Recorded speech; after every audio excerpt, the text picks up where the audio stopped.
Welcome to More Than Commas, where we unpack the deeper truths behind dollars and decisions. I'm Cory Shepard, and today we're taking a look in the mirror. Not a bathroom mirror, a financial one. Because whether we realize it or not, our finances are always reflecting something. Our priorities, our fears, beliefs, and habits. The question isn't whether or not our money decisions are saying something about us, it's whether we're listening.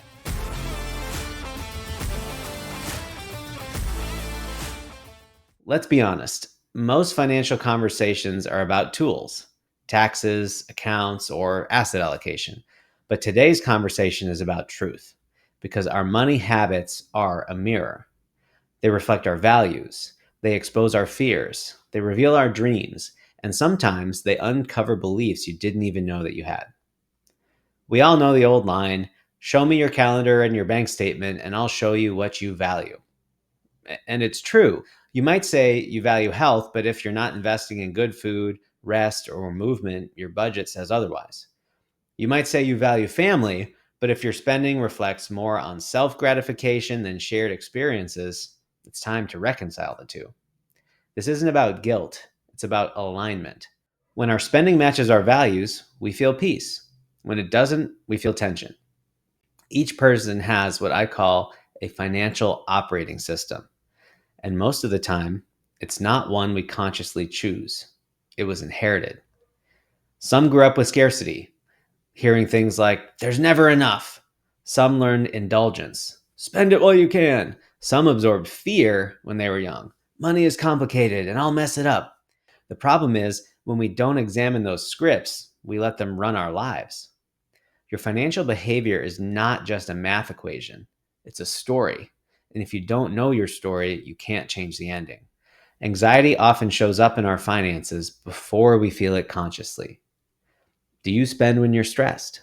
Do you avoid checking your accounts out of fear? Do you keep too much cash because you don't trust markets? Our emotional world always leaks into our financial world. We had a client once who refused to invest in the stock market, no matter what plans and data we put together to show her how to balance the risks. It turned out her father lost everything in 2008, and she subconsciously feared repeating that pain. She wasn't being irrational, she was being human.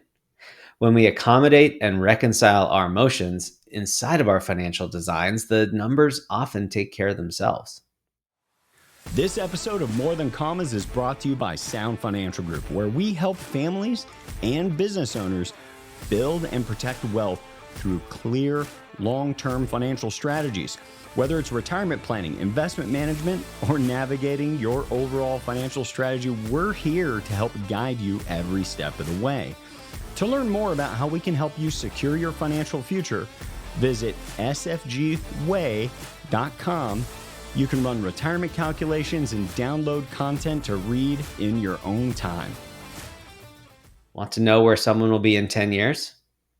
Look at their habits today. Are they saving regularly? Are they over leveraged? Do they spend reactively or proactively? Small course corrections now can mean massive trajectory shifts over time. As the saying goes, direction, not intention, determines destination. One of the most telling signs we see is when people avoid looking at their money. They're afraid of what they'll find. But here's the hard truth. Ignoring it doesn't make it better. It makes it worse. One couple we worked with hadn't opened their investment statements in 2 years. Once we walked through it together, they realized they weren't in nearly as bad of shape as they feared. But their avoidance had been stealing their peace. And your peace is too valuable to trade for fear. Even if you are afraid of what your numbers look like, even if looking will be hard at first, knowing is going to be serving you so much better than not knowing. This isn't about shame. This is about awareness. Pull a 3-month bank statement. Get curious. What story is it telling? Is your spending aligned with your goals? Are you investing in the things that matter most? What beliefs might be hiding beneath these transactions? Let your money teach you, then make your decisions from wisdom, not guilt. Remember, this isn't about perfection. It's about direction.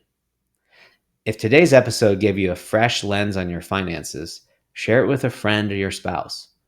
If you don't have a regular practice of taking an inventory of your spending every month, consider doing it. The mirror cannot help you if you don't look at it. These are the conversations that build not just wealth, but can even build additional unity and alignment in your household. Remember to subscribe, leave a review, and visit sfgway.com to schedule your philosophy conversation if you want to learn more. Let's build a strategy that reflects who you truly are. Thanks for joining me on More Than Commas. I'm Cory Shepard, reminding you that your financial life isn't separate from the rest of your life. It's a reflection. In the next episode, we'll talk about what to do when a bigger paycheck still doesn't feel like the answer. Until then, get on back to building a great life.